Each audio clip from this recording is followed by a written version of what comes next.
कयूं था इरसा जी एडवाइज़री कमेटीअ जो अहम इजलास थियो आहे ऐं पाणी विछ जेका आहे उहा टिरुखे फार्मूले तहत करण जो फ़ैसिलो कयो वियो आहे। सिंध जा सख़्तु एतिराज़ हुआ। सिंध पारां इहो मौक़िफ़ इख़्तियार कयो वियो त 1991 वारो जेको पाणी मुआइदो आहे उन ते अमल कंदे पाणी जी विछ कई वञे, छाकाणि त सिंध खे सख़्तु नुक़सानु थिए पियो पाणी घटि मिलण सां। पर सिंध जा एतिराज़ जेके आहिनि उहे रद्द कया विया ऐं इरसा पारां एडवाइज़री कमेटीअ में इहो फ़ैसिलो कयो वियो त पाणी विछ जेका आहे उहा टिरुखे फार्मूले तहत कई वेंदी आहे। इन जी हिमायत जेका आहे उहा ख़ैबर पख्तूनख्वा, पंजाब ऐं बलोचिस्तान जे नुमाइंदनि बि कई आहे। सिंध जे नुमाइंदे इरसा जी एडवाइज़री कमेटीअ में सख़्तु एतिराज़ वारिया।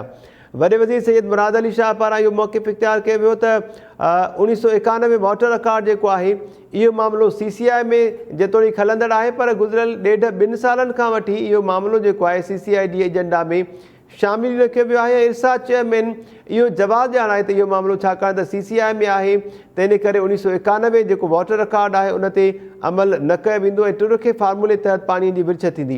मजमूई तौर ते जेका सूरत हाल आहे, पाणी जेको आहे सिंध खे केतिरो घुर्बल आहे, केतिरो नुक़सानु थींदो, ॿियनि सूबनि जे इरसा नुमाइंदनि जो कहिड़ो मौक़िफ़ हो, इन ते ॻाल्हि ॿोल कंदासीं। टॉप स्टोरी में इस्लामाबाद मां हिन वक़्तु असांखे जॉइन कयो आहे टाइम न्यूज़ जे रिपोर्टर MB सुमरो।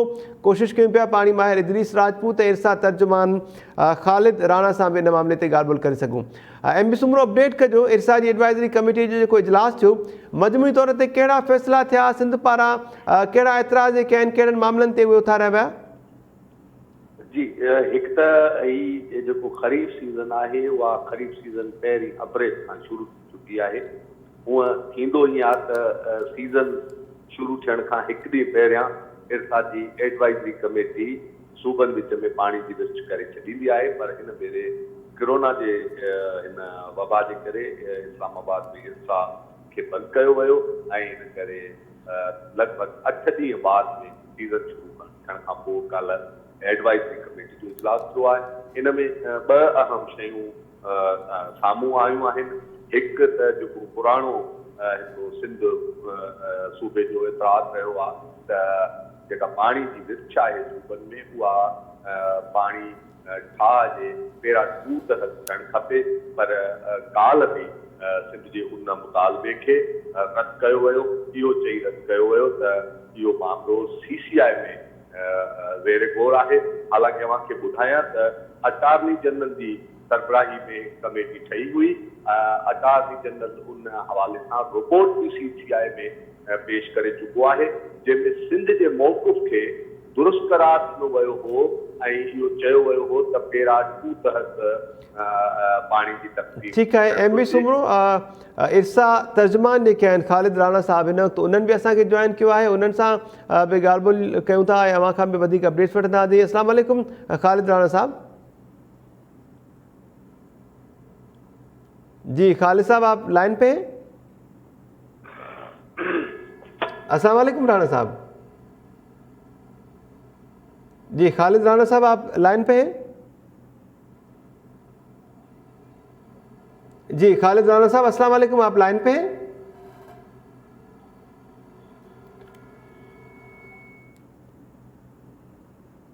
जी खालिद राणा साहब, आप लाइन पे हैं हमारे साथ? जी नाज़रीन, इरसा जी जेका एडवाइज़री कमेटी जो गुज़िरियल ॾींहुं इजलास थियो आहे इन ई मामले ते ॻाल्हि ॿोल कयूं था। ख़ालिद राणा इरसा तर्जुमान हिन वक़्तु असांखे जॉइन कयो आहे। अस्सलाम वालेकुम ख़ालिद राणा साहब। वालेकुम अस्सलाम। जी बहुत शुक्रिया, आपने टाइम दिया। फरमाइएगा, सिंध के सख्त एतराज़ात के बावजूद भी ये जो 3 रुखी फार्मूला है उसके तहत पानी जो है उसकी डिस्ट्रीब्यूशन करने का फैसला किया गया है, क्या एतराज़ सामने आए सिंध के और उन पर अमल दरामद क्यों नहीं हो सका? जी बहुत शुक्रिया आपका भी टाइम देने का। इसमें मैं गुजारिश करता चलूं कि ये 27 मई 2018 को CCI में रेफर हो चुका था सिंध की तरफ से। तो आपको भी पता है कि जो इशू पेंडिंग हो एक हाईएस्ट फोरम के ऊपर काउंसिल ऑफ कॉमन इंटरेस्ट में इरसा उसको फिर डिसाइड नहीं कर सकता। इरसा ने ऑलरेडी डिसीजन दे दिया हुआ है कि 3 टियर जो फार्मूला है, 3 रुखी फार्मूला है, वो एकॉर्ड के मुताबिक ही है। जो एकॉर्ड की क्लासेस है, क्लास नंबर 14B पैरा 2 और पैरा 4 के तहत हम ये पानी तकसीम करते हैं, जिसको 3 रुखी फार्मूला का नाम दिया गया है। अब इसके ऊपर 4-1 से जब फैसला हुआ दोबारा 2018 में, फिर उस फैसले के ऊपर सिंध ने ऑब्जेक्शन किया और वो सीसीआई में ले गया इस अपील को। अब सीसीआई ने उसको रेफर कर दिया अटॉर्नी जनरल के पास। अब अटॉर्नी जनरल अपनी रिपोर्ट सबमिट करेगा सीसीआई को, उसके ऊपर फिर सीसीआई अपना फैसला देगी। अब चूंकि issue is pending with the CCI, तो इसलिए इरसा इसके ऊपर कुछ नहीं कर सकता। तो जो इस वक्त प्रैक्टिस है 3 रुखी फार्मूले की, इसलिए उसके ऊपर हमने इस पानी को तकसीम किया खरीफ 2021 के लिए। अच्छा, इरशाद चेयरमैन साहब ने भी यही मौक़िफ़ इख्तियार किया जिस तरह आपने फरमाया कि सीसीआई के अंदर ये मामला ज़ेर इल्तिवा है। गुज़िश्ता 1.5 से 2 साल तक इस मामले को एजेंडा में शामिल ही जब नहीं किया गया, तो किस तरह उम्मीद की जा सकती है कि जितना जल्द हो सके ये मामला हल हो सके और सिंध के एतराज़ात जो हैं उनका खात्मा हो सके? जी, इसमें मैं गुजारिश कर सकता हूँ, ये आप थोड़ा सा इसमें क्लैरिटी ले लें कि ये 1.5 से 2 साल में 2 से 3 दफ़ा, बल्कि शायद 4 दफ़ा सीसीआई के एजेंडे पे आया। एक दफ़ा पिछले अटॉर्नी जनरल साहब थे, मुझे उनका नाम नहीं याद, उन्होंने रिपोर्ट अपनी सबमिट की थी। उसकी क्लैरिटी, उसमें कुछ क्लैरिटी चाहिए थी, जिसके लिए ये जो इस वक्त के मौजूदा अटॉर्नी जनरल साहब हैं उनको ये रेफर कर दिया गया। उन्होंने नॉमिनेशंस भी मांग ली सूबों से, सूबों ने अपनी नॉमिनेशंस भी भिजवा दी। अब सीसीआई के एजेंडे पे ये मौजूद है, लेकिन ये जब तक अटॉर्नी जनरल साहब अपने सूबों की मशावरत के साथ इस पे रिपोर्ट नहीं सबमिट कर देंगे, इस पे सीसीआई अपना फैसला नहीं ले सकती। तो नॉमिनेशन सूबों से आ चुकी हैं। अब अटॉर्नी जनरल साहब अपने वक्त के हिसाब से इसको देखेंगे जैसे करना है। हालांकि ये पिछली सीसीआई का मीटिंग में फैसला हुआ था कि अटॉर्नी जनरल साहब 1 महीने के अंदर इसकी रिपोर्ट सबमिट करवाएंगे। सम हो वो मसरूफ आदमी है, शायद इस वजह से, अब मुझे उनका मौकफ नहीं पता इस बारे में, तो वो अब को 3 से 4 महीने हो गए, अभी उसकी मीटिंग नहीं कॉल हो सकी। अच्छा, सिंध का जो दूसरा एतराज़ सामने आया गुज़िश्ता दिन वाले इजलास में, वो ये था कि पानी का जो नुकसान होता है, जो ज़ाया होता है पानी, उसका जो तखमीना दिखाया गया है या लगाया गया, वो लगाया गया है स्टार्ट में 10 और फाइनल जो सीज़न है उसमें 4, यानी कि मजमूई तौर पर 15% नुकसान दिखाया गया है। जबकि सिंध का मौक़िफ़ ये था कि ये कम दिखाया जा रहा है और 30 से 35% पानी जो है वो ज़ाया होगा। इस फैसले से भी सिंध को ही नुकसान हो रहा है? नहीं, ये आप 2 चीज़ों को काइंडली क्लब कर गए हैं। ये 10% शॉर्टेजेस जो हैं सीजन अर्ली खरीफ की, ये अलहदा हैं। और जो सिस्टम लॉसेस, कन्वेंस लॉस होता है कि जो पानी आप एक जगह से चलाते हैं, जैसे हमने चश्मा बराज से पानी चलाया और वो जब गुद्दू तक पहुंचेगा तो रास्ते में कितना पानी लॉस होगा। उस पे सिंध का मौकफ था कि ये जो कन्वेंस लॉस है, जो रास्ते में पानी ज़ाया होता है, इसकी मिकदार 35% होनी चाहिए। इस पे पंजाब इरसा की टेक्निकल कमेटी में अपना मौकफ ये लेके आया था कि ये थ्योरेटिकल लॉस बढ़ता जा रहा है हमारा, ऑन ग्राउंड इतने लॉसेस नहीं हैं। अगर 2000 जब से शॉर्टेजेस इस मुल्क में आई हैं, इससे पहले देखें तो ये 15% से 20% के दरमियान होते थे। जब शॉर्टेजेस आ गई तो उस वक्त ये बढ़ते बढ़ते 20 से 25 हुए, 25 से 30 हुए, 30 से अब 35 हो गए। उनका मौकफ ये था कि इसको स्टडी करवा ली जाए और देखा जाए कि एक्चुअल लॉस जो कन्वेंस रास्ते में पानी ज़ाया होता है वो कितना है। उस पे सिंध का मौकफ था कि 35% होना चाहिए। वापडा के जो हमारे पास स्टडीज मौजूद है और वापडा के जनरल मैनेजर HRM की स्टडी जो उन्होंने कल प्रेजेंट की इस इजलास में, वो उनका मौकफ था ये 30% है। तो हमने वापडा वाला मौकफ ले लिया 30% वाला, और सिंध का मौकफ के ऊपर कहा कि हम इस पे एक कमेटी बना देते हैं जिसमें पंजाब और सिंध इरिगेशन डिपार्टमेंट के नुमाइंदगान भी मौजूद होंगे और हम एक फ्लो मेजरमेंट करके देख लेंगे कि एक्चुअली ये 30 है या 35 है। तो वो 5% की वेरिएशन है, इतनी ज्यादा वेरिएशन नहीं है। जो आप 10% की बात कर रहे हैं वो शॉर्टेजेस है, वो सीजन की है, वो डिफरेंट चीज है। ठीक है, सिंध के एक एतराज़ पर तो कमेटी बनाने की गुज़िश्ता दिन मंजूरी दी गई है। जो इजलास हुआ एडवाइजरी कमेटी का, उसको कवर किया है टाइम न्यूज़ इस्लामाबाद के रिपोर्टर MB सुमरो ने, जो कि इस वक्त हमारे साथ प्रोग्राम में ही मौजूद है। वो भी आपसे कुछ जानना चाहेंगे। MB सुमरो, अवां कुछ पुछण चाहियो पिया इरसा तर्जमान ख़ालिद राणा साहब खां?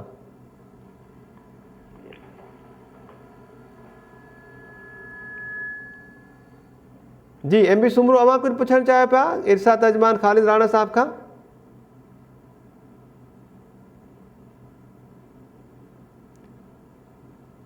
नाज़रीन कोशिश कयूं पिया MB सुमरो सां हिकु भेरो ॿीहर राब्तो करे अवां ताईं उन उहा ॻाल्हि ॿोल जेका उहा बि अवां ताईं पहुंचाए सघूं। खालिद राणा साहब, कमेटी जो बनाने की मंजूरी दी गई है, कितने दिनों तक ये कमेटी बन जाएगी जो कि जायज़ा लेगी और सिंध का जो एतराज़ है उस पर काम हो सके? हमारी जी पूरी कोशिश है कि ये एक इस कमेटी का विजिट अप्रैल में हो जाए और एक विजिट मई में हो जाए। इंशाल्लाह हम इसको मिनट्स जो मीटिंग के होंगे वो हम अगले हफ्ते में इशू कर देंगे और उसके बाद सुबह से नॉमिनेशन मांग लेंगे।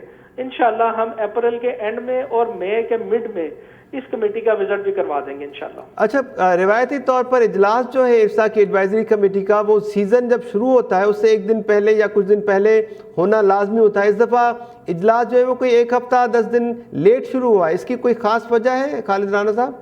जी, इसकी वजह थी हमारा टेक्निकल का इजलास टाइम पे हो गया, लेकिन चूंकि इस्लामाबाद में 25 मार्च की छुट्टी अनाउंस कर दी गई लोकल, वो 26 को हुआ। 26 के बाद फिर हमने अपनी ये डेट तय कर ली थी 1 अप्रैल को इसका इजलास हमने तय करना था, लेकिन अनफॉर्चुनेटली हमारे पास 5 से 6 केस आ गए जिसमें मैं खुद भी कोविड का पेशेंट हो गया। तो उस कोविड के लिए हमने पूरा एक हफ्ता अपना ऑफिस बंद किया और यहाँ पे स्प्रे करवाए। उसके बाद हमने ये दोबारा ऑफिस खोल के फिर फौरन हमसे सबसे पहले एडवाइजरी कमेटी का इजलास किया 8 तारीख को। ये कोविड की वजह से हमारा डिले हुआ, अदरवाइज इस पर कोई ऐसी इंटेंशन नहीं थी। ठीक है राणा साहब, इजलास को कवर करने वाले हमारे जो रिपोर्टर है MB सुमरो, उन्होंने इस वक्त हमें ज्वाइन कर लिया है। MB सुमरो, अवां कुछ पुछण चाहियो था?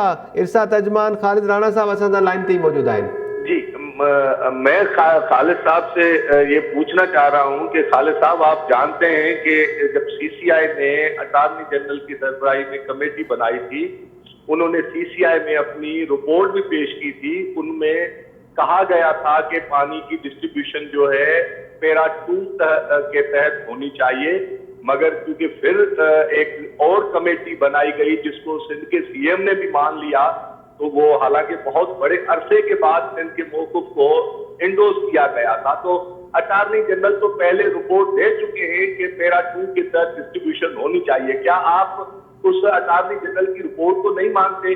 और दूसरी बात यह है कि कल इशू सामने आया है जो पानी की अपना ज़िया के हवाले से, वो उस हवाले से जो सिंध का मौक़िफ़ है वो कह रहे हैं कि 30% से 33% पानी ज़िया होता है, और आप इरसा का मौक़िफ़ है 15%। अगर लेट खरीद में आप नहीं मानते 30% और 15% शार्टेज आप करते हैं, तो सिंध को तो 4% के बजाय सिंध की जो अपना कमी होगी वो 19% हो जाएगी। तो फिर सबसे ज्यादा पानी की कमी इस खरीफ सीजन में तो सिंध को ही भुगतनी पड़ेगी, ये वाज़ेह तौर पर सामने आ रहा है।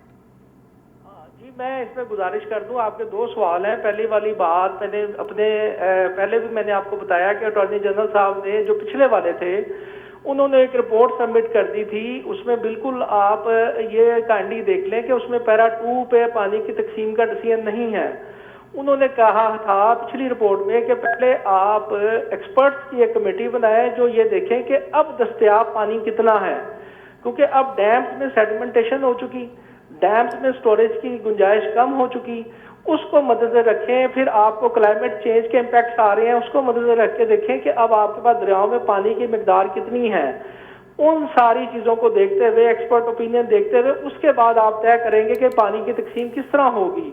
और जिस तरह अभी आपने फरमाया कि CM साहब जो सिंध के हैं, उन्होंने दूसरे CCI की जो दूसरी अटॉर्नी जनरल की कमेटी है उस पर भी इतफाक किया। इसी वजह से इतफाक किया कि पहली कमेटी में क्लैरिटी मौजूद नहीं थी।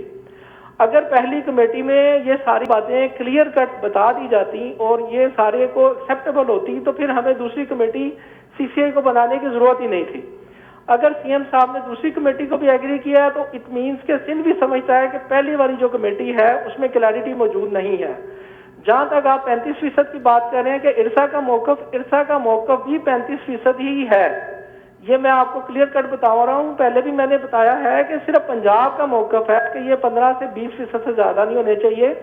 इरसा ने अपनी वर्किंग पेपर में पिछले डाटे के ऊपर बेस करके 35% के लॉसेस डाल के ही अपना वर्किंग पेपर बनाया था, लेकिन चूंकि वापडा की एक स्टडी आ गई जिसकी वजह से हमें 30% के ऊपर एग्री करना पड़ा।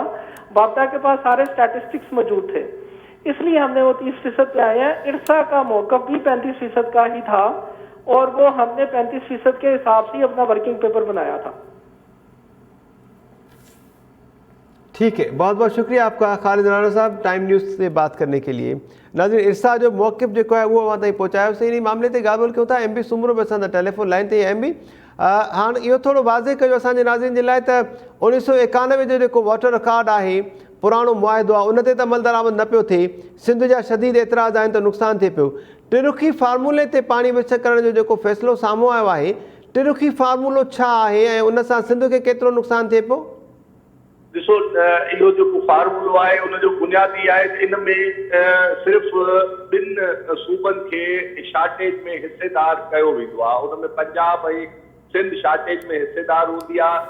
बलोचिस्तान ऐं KPK छाट खां कोर्ट खां आजा करार ॾिना वेंदा आहिनि।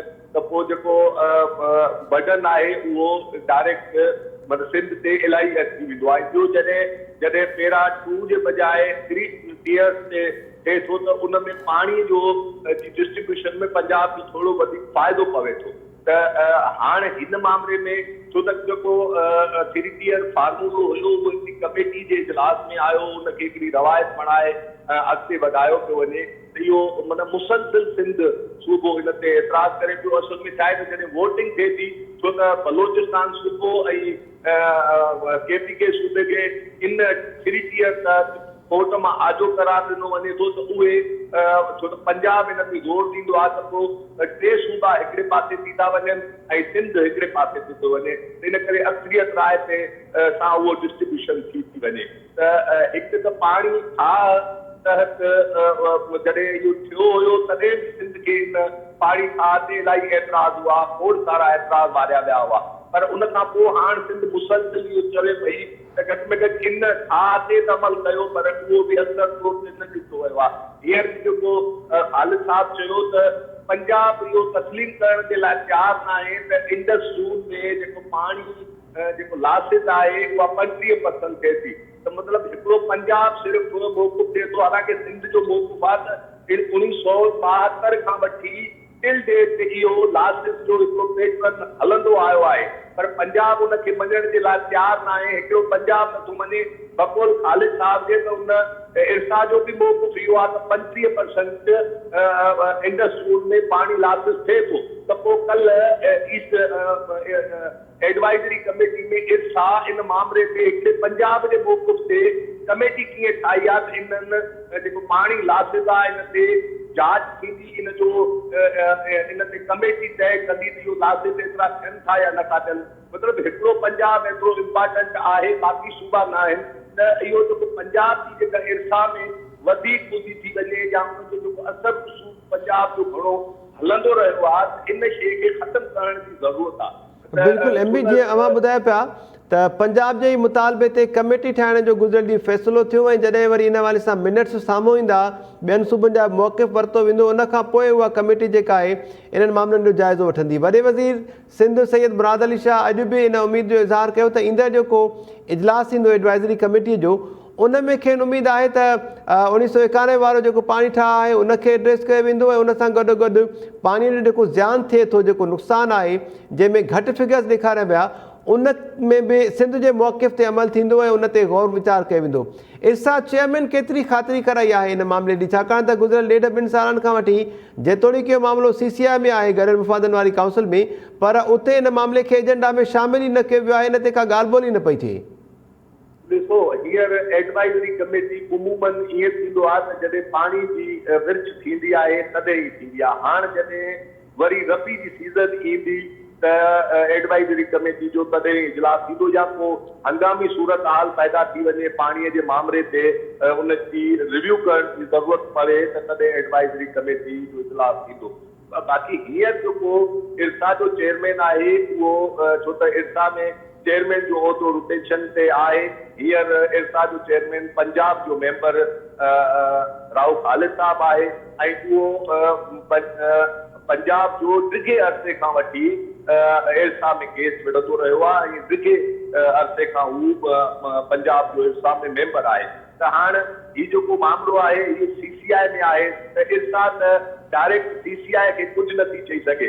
इहो सिंध हुकूमत CM सिंध जेको मीडिया खे ॿुधाए पियो त ही जेको मुसलसिल इजलासनि में इहो शामिल ई नथो कयो वञे त उनखे वज़ीर आज़म जे साम्हूं इहो एहतजाज करणु खपे या इजलास जॾहिं CCI जो तलब थींदो आहे उन्हनि खे इतला कयो वेंदो आहे त फलाणे ॾींहुं इजलास तलब कयो वञे थो, उनजे लाइ तव्हांजी का एजेंट हर सूबे खां पुछो वेंदो आहे त कंहिं सूबे जी का एजेंट आहे उहा मोकिली वञे त पोइ CM सिंध उहा एजेंडा छो कोन थो मोकिले या उन ते ज़ोर छो नथो भरे इजलास खां पहिरियां त हिन शइ खे तव्हां शामिल कयो छो त हिकिड़ो महीनो अटार्नी जनरल जी सरबराही में जेका ॿीहर कमेटी ठाही वई इन मामले ते उनखे बि 1 महीनो ॾिनो वियो हो, उनखे वधीक महीना 2-4 महीना थी विया आहिनि त CM सिंध इहो जी ज़िम्मेदारी आहे छो त सिंध जी नुमाइंदगी सिंध जो वॾो वज़ीर कंदो आहे CCI में त उहो उतां CCI जे इजलास में वज़ीर आज़म खां पुछे त जेको CCI जो फ़ैसिलो आहे उन ते